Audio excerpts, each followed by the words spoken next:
যে সেনা পড়েছে, কিন্তু এদিকে সংসারে অভাব, না একেবারে না খেতে পাওয়ার মতো অবস্থাও নয়।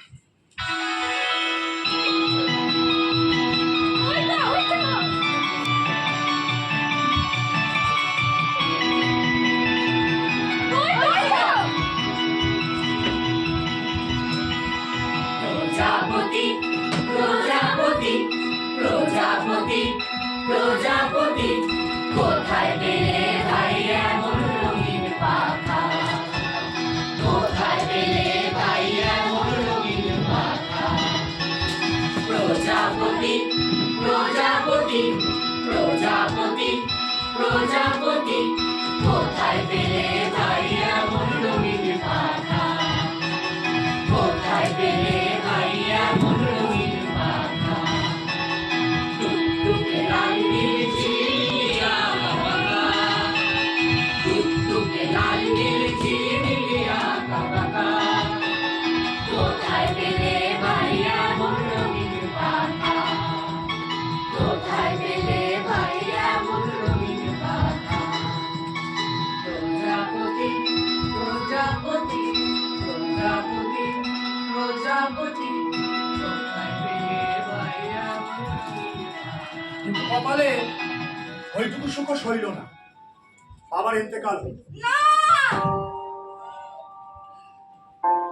তখন দুঃখুর মোটে 8 বছর বয়স, সবে মক্তবের পাঠ শেষ করেছে। আর এদিকে এতগুলো ভাই বোন নিয়ে মা পুরো দিশেহারা।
আমার তারিফ চাই না, আমার প্রশংসা চাই না, আমার হাততালি চাই না। তোমরা শুধু আমাকে দুবেলা দুমুঠো ভাত জোগাড় করে দিতে পারো।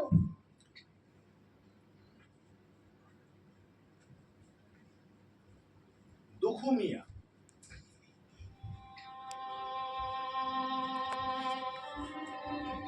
আচ্ছা, দুঃখুর যদি দুঃখই না থাকলো তাহলে আর থাকলো সৃষ্টি সুখের উল্লাসে, সৃষ্টি সুখের উল্লাসে মোর মুখ হাসে, মোর চোখ হাসে, মোর রং ভঙ্গিতে ফুল হাসে। আর সৃষ্টি সুখের উল্লাসে আজকে আমার রুদ্ধ গানে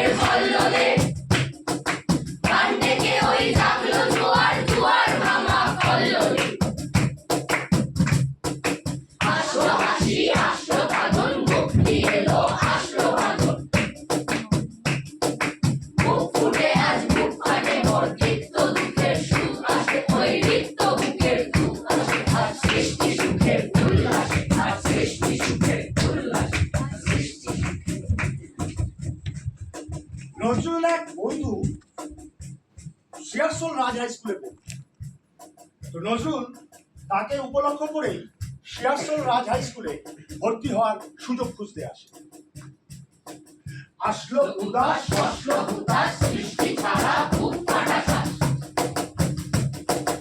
উল্ল সাগর তুল্য আকাশ ছুটলো বাতাস গগন বেগে চক্র ছোটে পিনাক পানির সুর আসে ওই ধুমকে তুষার উল্টাতে চায় সৃষ্টি তাকে উল্টাতে ভাই আজ তাই দেখি ভালো আছো? আমার লক্ষ্য পাবিয়ে তোমরা কি স্কুলে যাচ্ছ? চলো আমিও তোমাদের স্কুলে ভর্তি হবো বলে এসেছি। কিন্তু আমাদের স্কুলে তো এভাবে ভর্তি হওয়া যায় না। প্রাণের অঙ্গনে মোর চারপাশে আজ সৃষ্টি সুখে উল্লাস আজ সৃষ্টি সুখে উল্লাস দুঃখ হতাশ হয়ে পড়ে। ভবসাপীড়িত নজরুল তার বন্ধুর উদ্দেশ্যে একখানি পত্র লিখে চলে যায়। বন্ধুটি ফিরে এসে সেই পত্রটি পায় এবং সেটি হেডমাস্টারের কাছে পাঠিয়ে দেয়।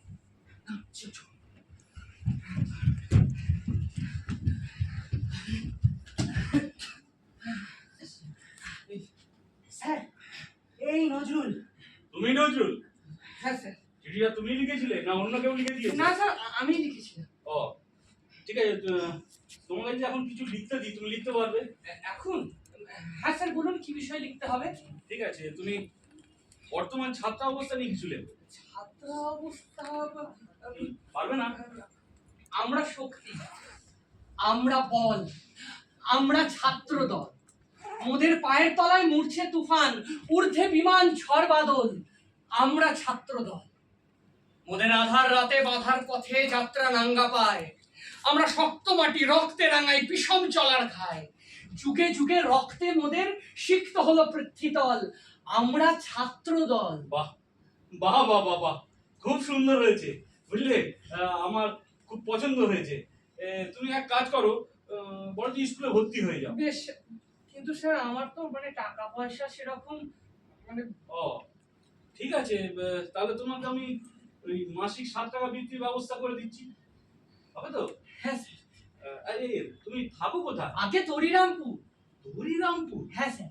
ওরে বাবা, ওখান থেকে আসতে যেতে তো অনেক সময় লাগে। হ্যাঁ স্যার হ্যাঁ ওকে আমাদের মুসলিম হোস্টেলে থাকার ব্যবস্থা করে দিলে কেমন হয়? হ্যাঁ ঠিক আছে, তাহলে তোমাকে মুসলিম হোস্টেলে থাকার ব্যবস্থা করে দিচ্ছি, কেমন? আচ্ছা তোমার উপর অনেক আশা ভরসা, বুঝলো তো? ভালোভাবে মন দিয়ে পড়াশোনা করে ভালোভাবে ম্যাট্রিকুলেশন পাস করো, স্কুলের নাম উজ্জ্বল করো, দেশের নাম উজ্জ্বল করো, মন দিয়ে লেখাপড়া করো, কেমন? মোদের কক্ষচ্যুত ধূমকেতু প্রায়, লক্ষ্য হারা প্রাণ। আমরা ভাগ্য দেবীর যোগ্য বেদীর নিত্য বলিদান। যখন লক্ষ্মী দেবী স্বর্গে ওঠেন, আমরা বসি নীলতল। আমরা ছাত্র দল। এই দারুণ রাতে আমরা তরুণ, রক্তে করি পথ পিছল। আমরা ছাত্র দল। শৈলজানন্দ, হ্যাঁ বলো। তুমি কি খবর পেয়েছো? এই ব্রিটিশ সরকার মহাযুদ্ধের জন্য একটা ডবল বেঙ্গলি কোম্পানি তৈরি করেছে। হ্যাঁ শুনেছি, তাতে বাঙালি যুবকদের যোগ দেওয়ার প্রবণতা বাড়ছে যে। কিন্তু বাঙালিদের তো ফৌজে ভর্তি নেয় না। কেন?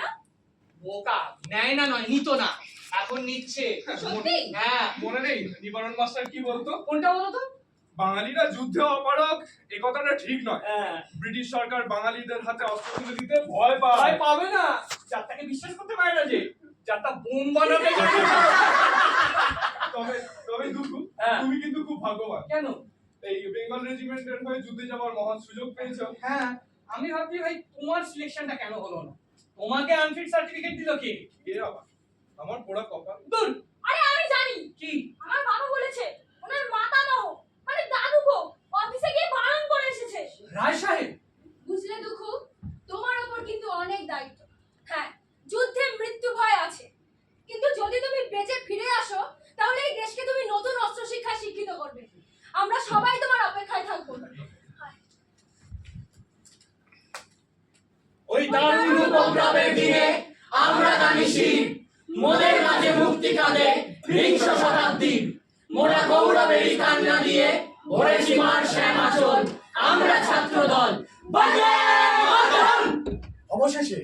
প্রিটেস্টের আগেই করাচির উদ্দেশ্যে রওনা দিলেন সৈনিক কাজী নজরুল ইসলাম।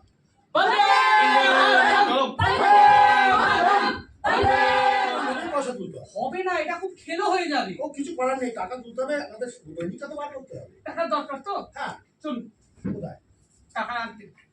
এইভাবে টাকা আনতে যাওয়া যায় না। আরে চলুন না, আরে বলুন কোথায় যাও? আমরা ফজলুল হকের বাড়ি যাচ্ছি। হ্যাঁ, এই কলকাতা হাইকোর্টের অ্যাডভোকেট ডক্টর এ কে ফজলুল হক। ওইটুকুনি বললে হবে না, ঠিক? তিনি এখন মুসলিম লীগ, কংগ্রেস, এমনকি খিলাফত আন্দোলনেরও নেতা। হ্যাঁ। চলুন। শুনুন না, আমি কি বলছি, উনি আমাদের একদম সময় দেবেন না। আপনি আমার সঙ্গে তো আসছেন, চলুন। এই দেখুন কি বিপদে পড়লেন বলুন। সালাম হক সাহেব। আরে আলাইকুম সালাম, আলাইকুম সালাম। আপনারা আসাতে আমি খুব খুশি হয়েছি। আপনারা কিন্তু আজকে রাত্রে এখানে খাওয়া দাওয়া সেরে তবে বাবা, যাবেন। না, না, আপনি একদম ব্যস্ত। ভালো কথা। আপনারা নাকি কাগজ বের করতে চান? হ্যাঁ হ্যাঁ আসলে সেই জন্যই আপনার কাছে আসা। বুঝেছি। দেখুন, আমার একখানা প্রেস আছে, বললাম। কিছু টাকাও আছে। কাগজ চালানোর মতন সাহস যদি আপনাদের থাকে তাহলে আমি ব্যবস্থা করে দিতে পারি। আপনি নিশ্চিন্তে থাকতে পারেন, কাগজ আমরা বের করবো। হ্যাঁ সাহেব, আমরা ওই ঠিক করেছি 20 ইঞ্চি বা 26 ইঞ্চি সাইজের একটা শান্ত দৈনিক আমরা বের আর তার নাম দেবো নবযুগ। নবযুগ। না না, নাম দিতে হবে কিন্তু মুসলমানে।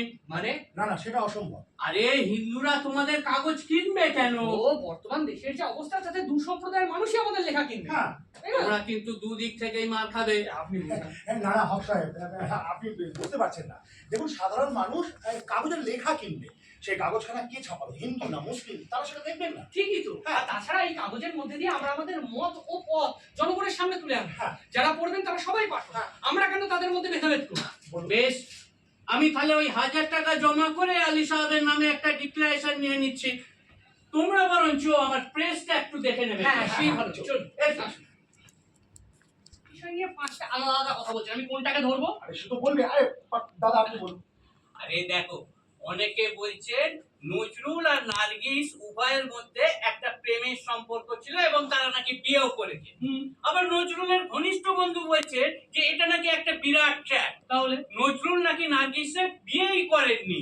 এই হয়েছে এক জ্বালা, নানা মুনির নানা মত। হ্যাঁ, তবে 15 বছর বয়সী অপরূপা সুন্দরী নার্গিস এবং 21 বছর বয়সী ঝাঁকড়া চুল, দীঘল চোখ নজরুলের মধ্যে কিছু একটা তো হয়েই ছিল। আচ্ছা, হ্যাঁ, আমরা কি ওনার এই বিষয়গুলো নিয়ে কাটাছেড়া করবো? আমার তবে এর থেকে অনেক বড়, হ্যাঁ ঠিকই বলছো, অনেকের অনেক মত, এর থেকে অনেক বড় বড় কথা আছে। যেমন যেমন ধরো, কেউ বলছে রবি ঠাকুর একবার নজরুলকে ডেকে পাঠান। বেশ। তো এই স্কুল জীবন থেকেই আরাধ্য গুরুদেবের পায়ের তলায় বসে নজরুল বিদ্রোহী কবিতাটি আবৃত্তি করতেন। বাহ। আবার ঠিক কেউ বলছেন যে নজরুল নাকি রবি ঠাকুরের কাছে এসে সে কি অমৃত নেই। আবার কেউ কেউ বলছেন রবি ঠাকুর একবার নজরুলকে বললেন, দেখো তুমি চারণ কবি, তোমার জায়গা কলকাতা নয়, চলো শান্তির কেউ, সেখানে খাবে যাবে মনের আনন্দে গান গাইবে, আর তুমি থাকলে আশ্রমের ভলি পাল্টে যাবে। গুরুদেব, খেতে পাই বা না পাই মনের আনন্দে গান গাই, আমার এই স্বাধীনতায় হস্তক্ষেপ করবেন না। সেই ধূমকেতুকে কি আর এক জায়গায় বেঁধে রাখা যায় কখনো? দেখুন, আমাদের মনে রাখতে হবে, এই সময় নজরুল অর্থাভাবে জর্জরিত। এই প্রস্তাব তার কাছে স্বপ্নাতীত, কিন্তু তার সারা জীবনের গুরুদেবের কাছে তিনি আদেশ অমান্য করে বললেন, আপনার প্রিয় শিষ্যকে আশীর্বাদ করুন গুরুদেব। জাতির উদ্ধারের জন্য শুধুমাত্র কবিতা নয়, সাময়িক পত্র পত্রিকারও প্রয়োজন, আর সেই প্রয়োজনীয়তা থেকেই ধূমকেতুর উদ্ভব হবে।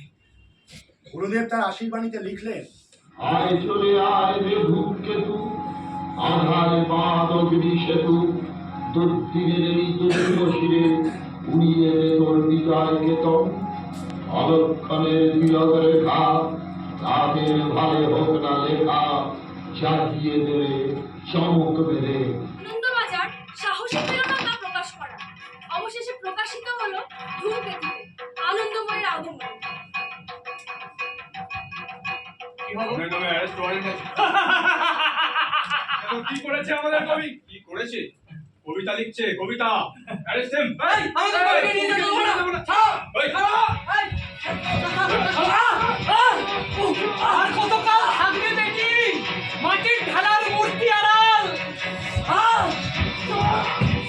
ধর্ম যে আজ গ্রাস করেছে অত্যাচারী শক্তি চাড়াল।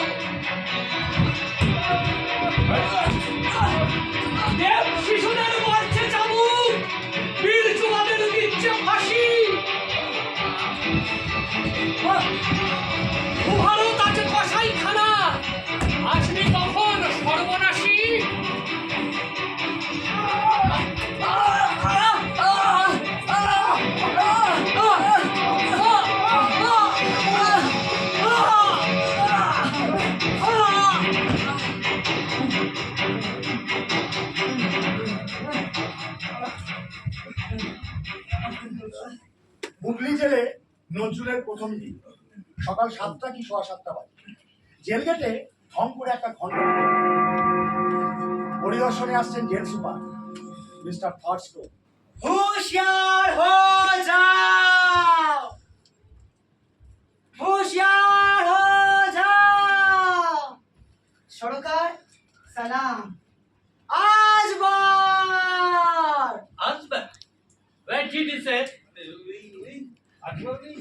ইংরেজি কথা ওই as you are My goodness. হ্যাঁ 11 নম্বর সেল Wait, আজই সব শিফট হয়েছে সব কটাই পলিটিক্যাল প্রিজনার স্যার, প্রিজনার। এই নাম বলো। hey, what's your name? Satindranath Sen.